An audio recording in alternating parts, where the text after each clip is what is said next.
trainer like Melissa who's worked with them for quite a while. Oh. Sometimes our microphones are finicky. It's taking a holiday itself.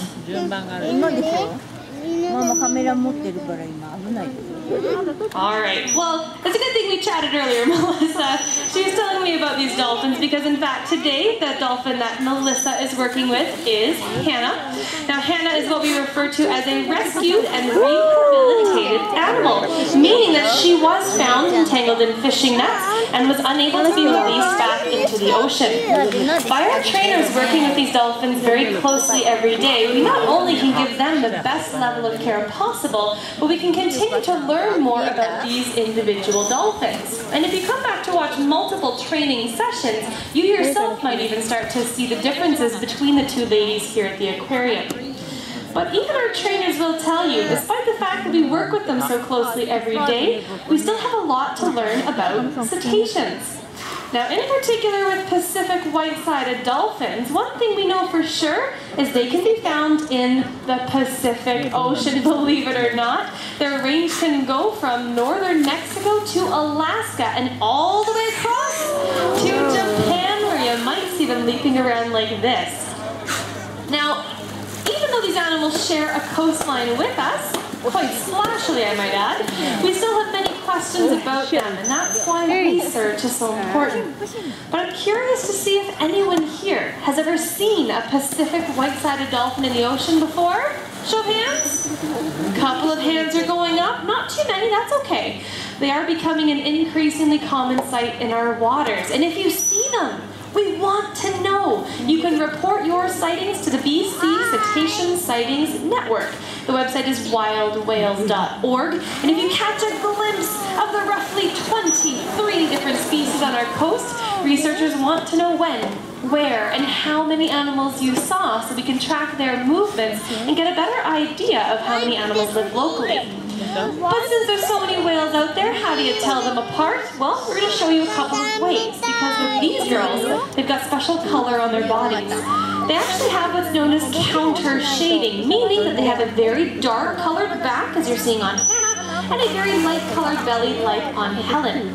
And this actually makes it difficult for predators and prey to see these animals from different angles. But you can use their size as a reference too. Pacific white-sided dolphins in British Columbia tend to be about the size of Helen and Hannah here. These girls are 2.3 meters or 7.5 feet long. They are noticeably larger than the harbor porpoises, Jack and Daisy, in the habitat next door, and they're significantly smaller than killer whales who can get to be the length of a medium-sized school bus. Now there's something else you may have noticed is on their back. These dolphins have a dorsal fin, and if you look very carefully, and I challenge you to try to get a picture of the dorsal fin from now to the end of this show, you might notice how Helen's dorsal fin, she porpoises around the habitat, and she has an overall darker fin with a sharper tip, while Hannah's dorsal fin has even amounts of light and dark and is more triangular in shape. Every dolphin dorsal fin is unique to each animal, like our fingerprints are to us. Now it's by looking at the bodies of animals like this that we were able to identify a false killer whale calf that was found by folks like you out in Tofino on July 10th of this summer. This animal was observed to be in distress and was taken to the Marine Mammal Rescue Center, a Vancouver Aquarium program, and he is still currently receiving 24-hour care.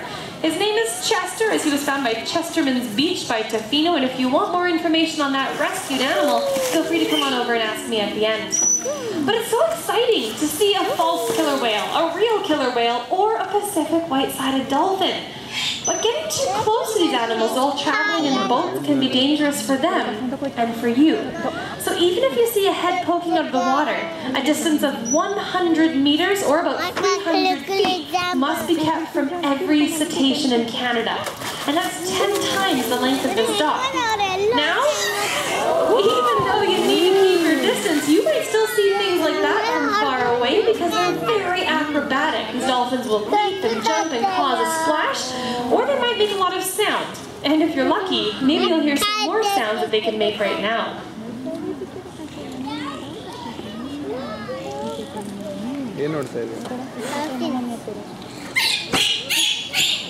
I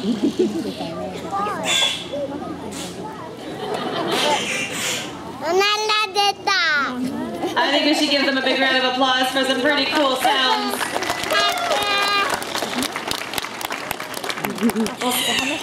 Spotting a Pacific white-sided dolphin or hearing them is something we hope people can continue to experience for years to come, and you help by adding to the numbers we already have.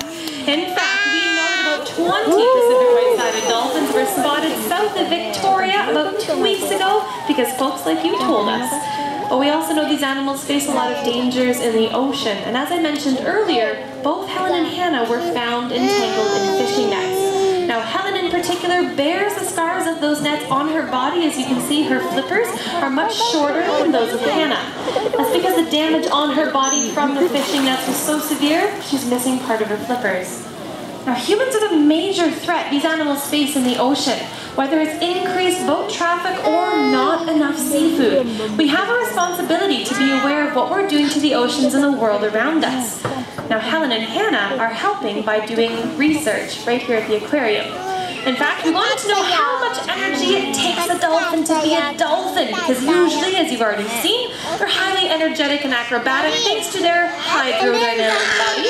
They're streamlined, they're well designed to go fast through the water.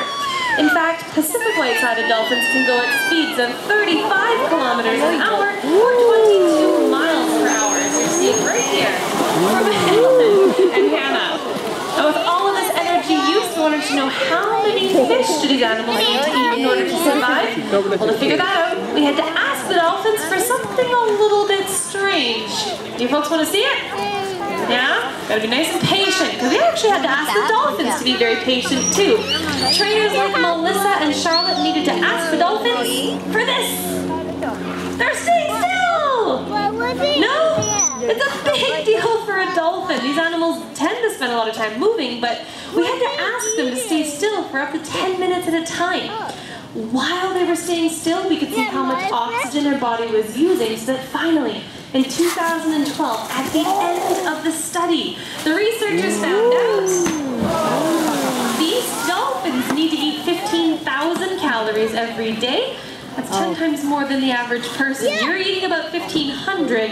So 15,000 is about 50 cheeseburgers worth of calories. If you want to know more about the research, feel free to ask me at the end. But here, these girls help us learn more about dolphins, and they help us connect you to the ocean. And it's because of people like you, we've been able to track the movements of animals and howl sound for over 30 years. Because every sighting reported to wildwhales.org goes to researchers. And if possible, they go out to photograph, identify, and catalog the animals that they see. We are dedicated to the conservation of aquatic life, and we thank you for being here today. Because it is with your help that researchers will reveal the secrets of marine mammals like Pacific white-sided dolphins, and that's vital to their continued survival. So on behalf of myself, on behalf of our trainers, Melissa and Charlotte, and of course, on behalf of our very beautiful dolphins, Hannah, and of course on behalf of Helen as well, thank you so much for joining us here today at the Vancouver Aquarium. Have a fabulous day, everyone.